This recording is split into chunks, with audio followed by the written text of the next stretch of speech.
Hello, my name is Gareth. Welcome to my channel.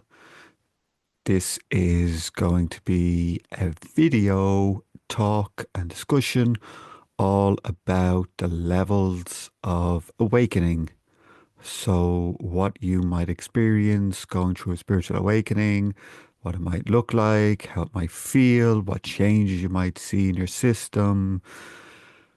So, I'll start off by talking about the first, which is waking, dreaming, sleeping. So we identify as the body, as the mind, as the ego. We see ourselves as a separate individual. We were born, we die, um, and we see everybody else as separate from us. We identify with our mind and our ego and our emotions. It's like the whole package is us. Um, Stuff happens in the outside world. We react. We see everything as cause and effect. There's something outside that creates either good situations for us or bad situations. And it's our job to move towards the good ones and push away the bad ones. And at the center of that, there is our sense of individuality, a sense of separate I-ness, and our ego. And our ego is our part of our intellect, okay, that tries to make us feel okay with fear and uncertainty. So, living in this world, there's a lot of danger, there's a lot of stuff. We try and control it, we try and keep ourselves safe, we try and prepare everything, we try and, project into the future to keep ourselves safe, that we have food, that we have money. We're always trying to make sure that this here is at the center and it's safe and it's secure and it's looked after and it has enough. So this is what we call ignorance. Okay. We're just blindly going through life, trying to get what we can to make ourselves feel better. Me, mine, um, and it's exhausting. It's really, really exhausting. It's a battle. It's trying to keep up with appearances, um, trying to compete. It's no fun. It's no fun. There's so and also just to give you a little bit of background, right? So this is pretty much everybody on the planet, right? Most people they live this way. Now, you can you can have people, there's like a scale, right? That this sort of living in ignorance can go from being, you could be really negative, um, stuck in a rut. Everything is against you. Your thoughts are creating your reality. They're making it worse. And you can actually start attracting all sorts of negativity. Your world just spirals, right? It just, you can be involved in addiction. It's just abusive relationships. So that's one part of the scale, and that scale can go to living a mediocre life, but it can also go to living a pretty good life, right? You could have lots of prosperity, lots of wealth in your life, good relationships, but you're still living the dream of a separate individual, a body, mind. The world is objective. It's a solid reality out here. I'm here. The world is out there.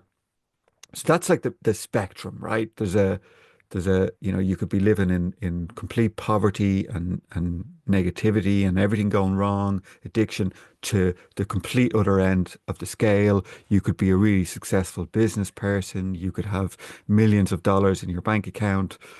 Um, And you could be really living an incredible life, but you're still living in illusion, right? This or it's like an illusory existence, right?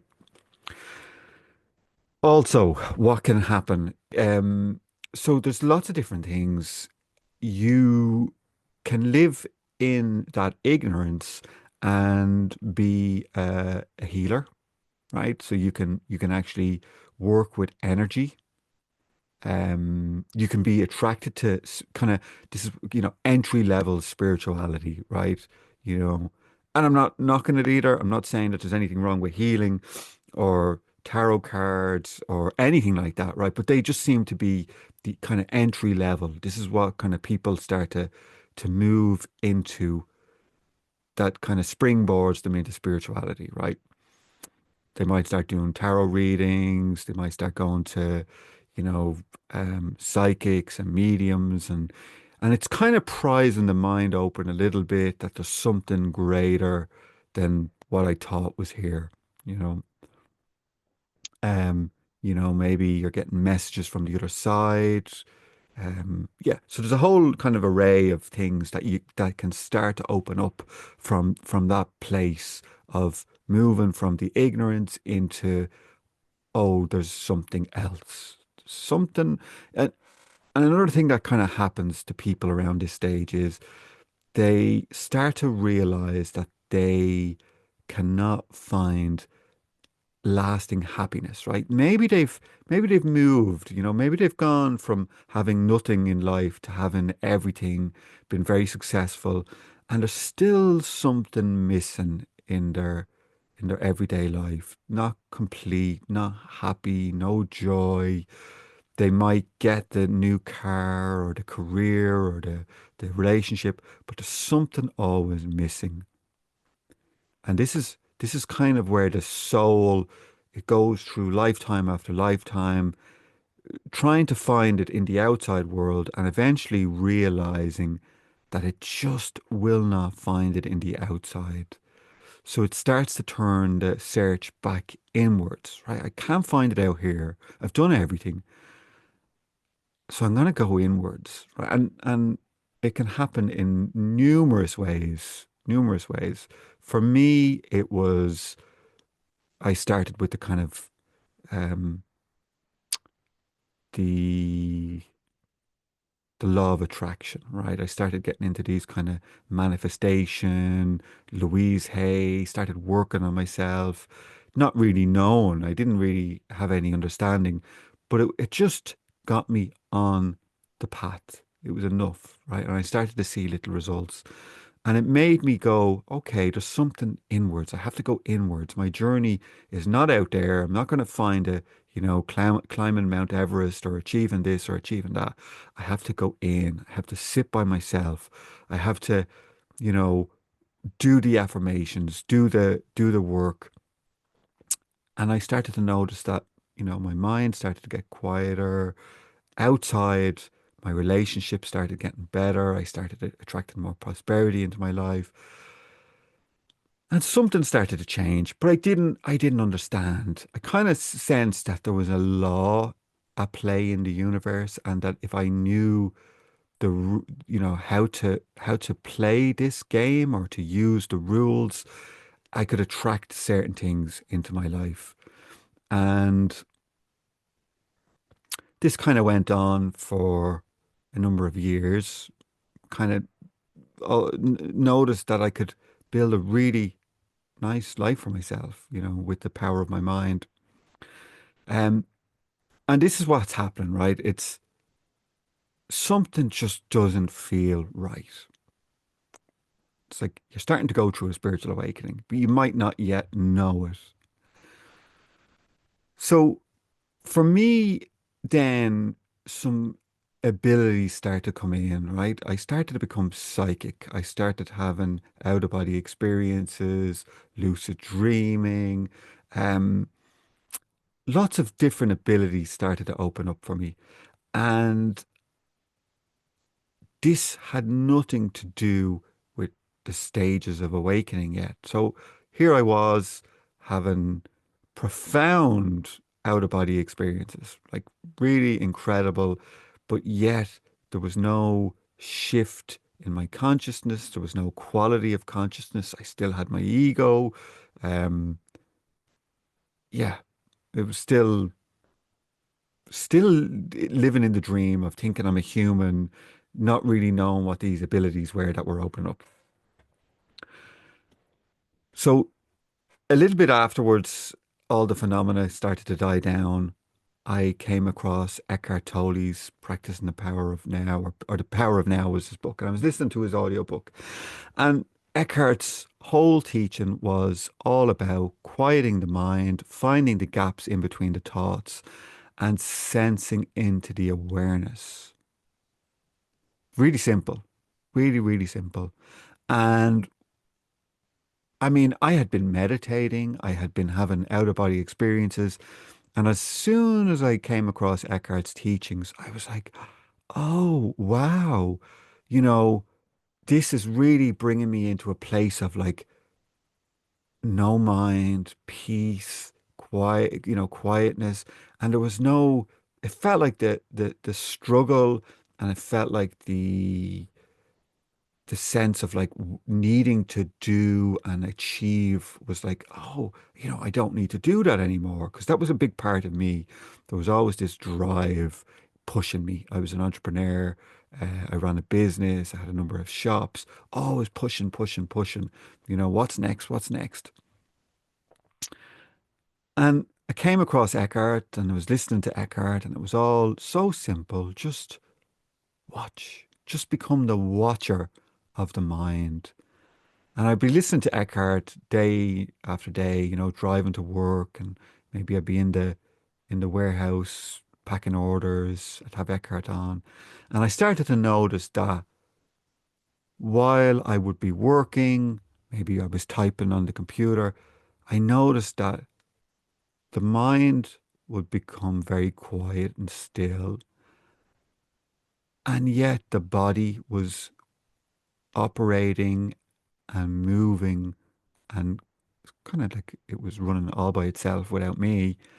And I was noticing this, my fingers would be moving on the keyboard, and there would be nothing, there would be no, eh, no me sending the command. It was almost like the body had an intelligence, and it was doing everything. It was, it had become so good at and repetitive at doing the orders, printing off the labels, folding them up, putting them in the boxes.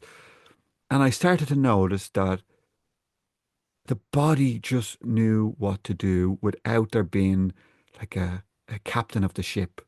So it was like awareness was just, the body was a moving, and just awareness was just watching all of this.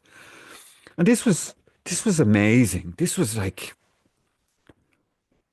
I was like, this is just great. It's like my mind is taking a back seat. My ego isn't really bothering me, but it wasn't a permanent state.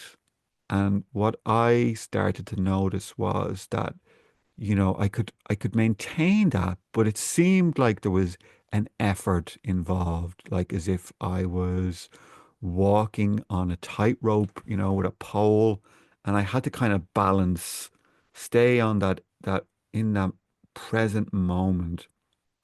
And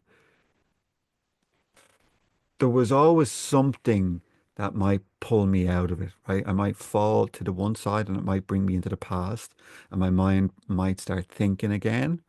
And then it's like as if you lose the present moment and you're completely back in the mind. You're back in a story, the mind is running, you're imagining things, and then all of a sudden, 20 minutes later, it's like, I've fallen off the tightrope, and I'm back in the mind. I'm back in the story. I'm back dreaming. I'm back creating scenarios, what ifs. Um, and then it's like, oh, I've been there for 20 minutes. What happened? I've lost the present moment. And then what I do is I come back into the present moment, kind of ground myself, maybe notice my breath, and I'm back. Okay, I'm back. And then maybe I might fall the other side into the future, start thinking about what I'm going to do on Friday. at the end of work, and it was the same. It was, I've just become lost in the future, lost in the future, thinking about what I'm going to do, not been here, not been in the moment. And this, I didn't know what it was at the time. I just thought, okay, we just do this exercise and it keeps us in this present moment and life seems to be better. And it was. It really was.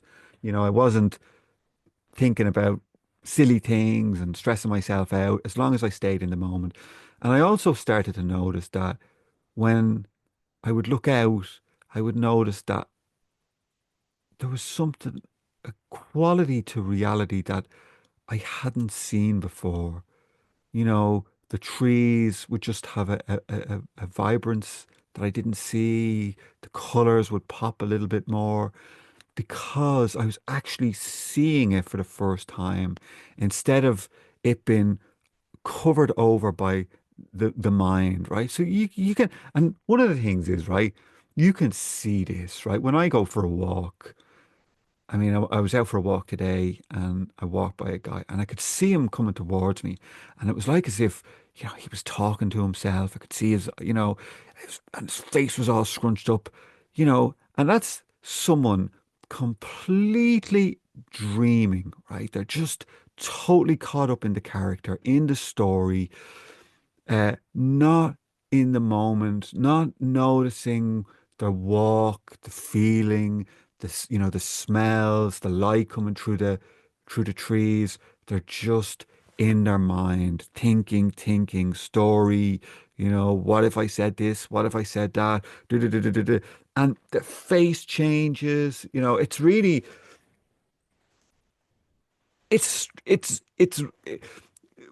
when you awaken, it's so clear. It's like you look around and you can see that like nearly everybody is living that way.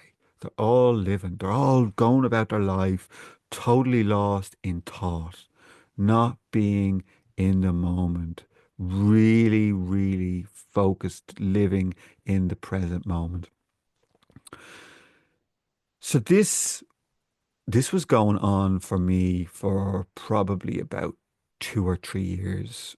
I was witnessing, not knowing that I was witnessing.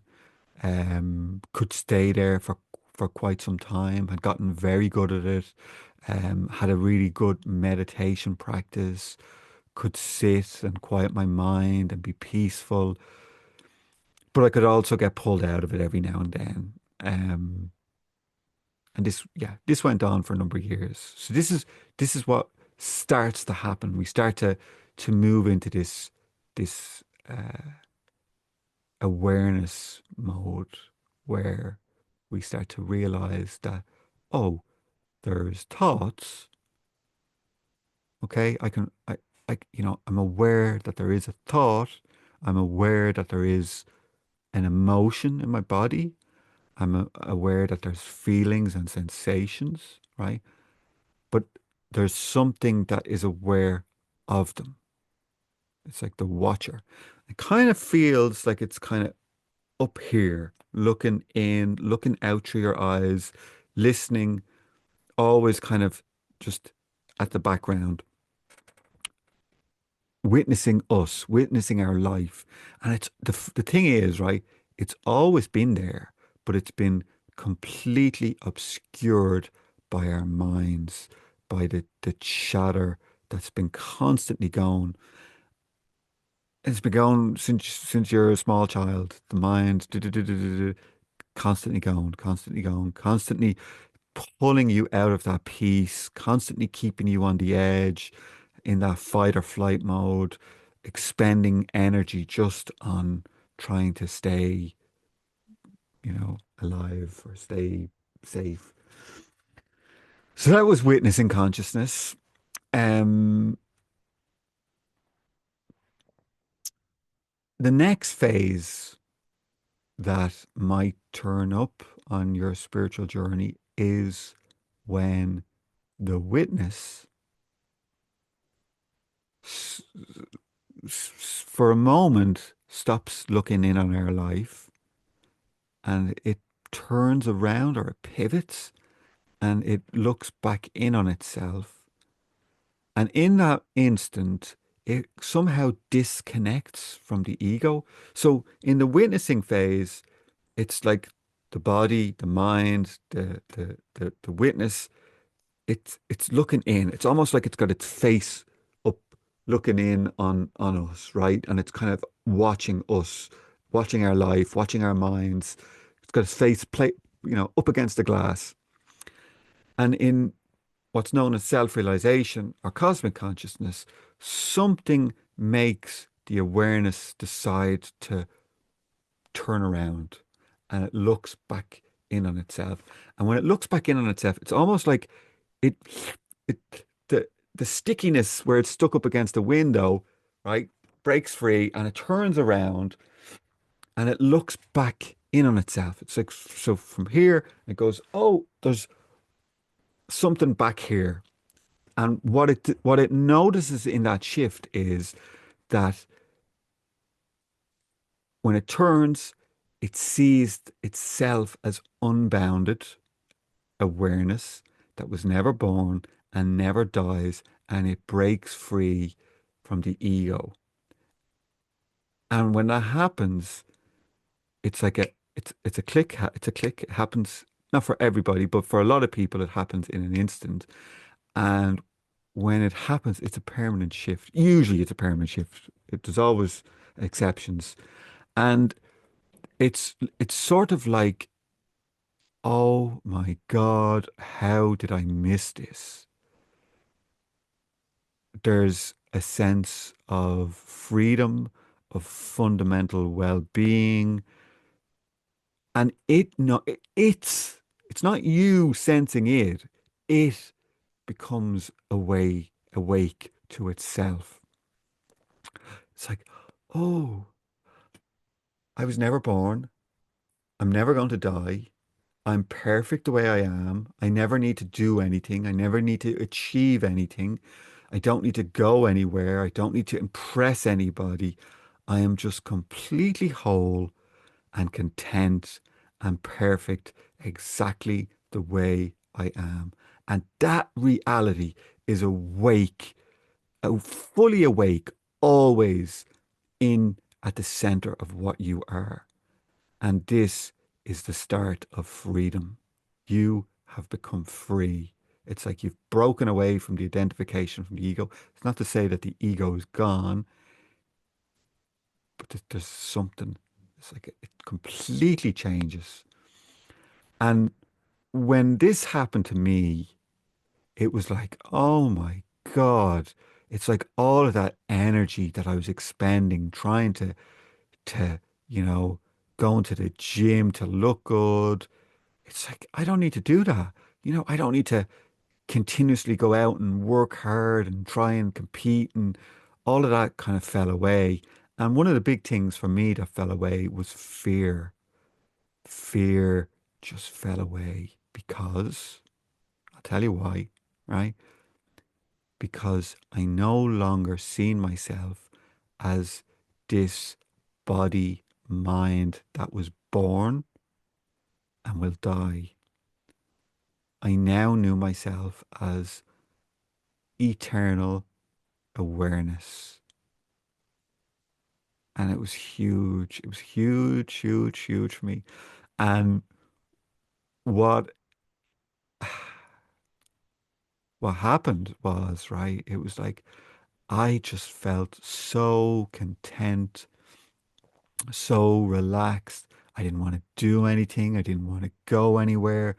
Sitting on the sofa just felt like, oh, this is the best. There was like, I don't know. I don't know. It's very hard to explain it.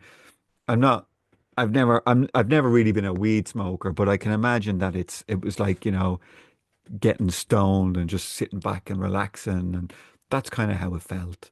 It felt like I had just taken off, you know, my uncomfortable shoes, and it just felt amazing. And there was no, I didn't have to do anything anymore. I didn't have to go anywhere. I had all these things that I used to do. I used to always feel like I had to go out, had to do something, I had to be in life. I had to be doing. And now it was like, wow, I just sit here on the sofa and at the center of what I am, it just feels really, really nice. And it was like, didn't even have to watch television. It's like, "God, why would I watch television? I could just look out the window." And another thing I noticed that was the wanting to meditate as well, um, changed because I was an avid meditator, and it was like, oh, why go up and sit in my room with my eyes closed? I can keep my eyes open and I can look around and I still have that same feeling because I'll tell you why, was because the meditation state that I was trying to produce by sitting quietly, it had awoken to itself, and I didn't need to meditate to get to it anymore. I was just living it, or it was living me would be a better way to describe it. So I actually had planned to come on here and talk about all the stages of awakening. One of the beauties um, about how I can describe these states is I've gone through them, right? I've gone through all these different stages to a very high level of realization. But the beauty is that I can shift down gears. All of the previous stages that I've gone through, they're all still there, right? So I can go in and access them and speak from them places. So that's what I'm going to do, right? I'm going to make a small little series on the stages of awakening, right? So in today's video, I've covered ignorance, I've covered witnessing, and I've covered self-realization or cosmic consciousness. And I think it's a great place to start. If you haven't already had an awakening, this video is very useful. Listen to it, go back and listen to it and listen over and over. And this is what I used to do in my practices. I would listen, I would listen all um, to different teachers that I really kind of admired and how they would talk. And I would listen to it. And then I would go back the next day and I would listen to it again.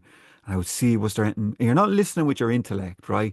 You're listening, the words that have been spoken by me, they're coming from that reality. It's like truth is coming through me and it's been spoken to you.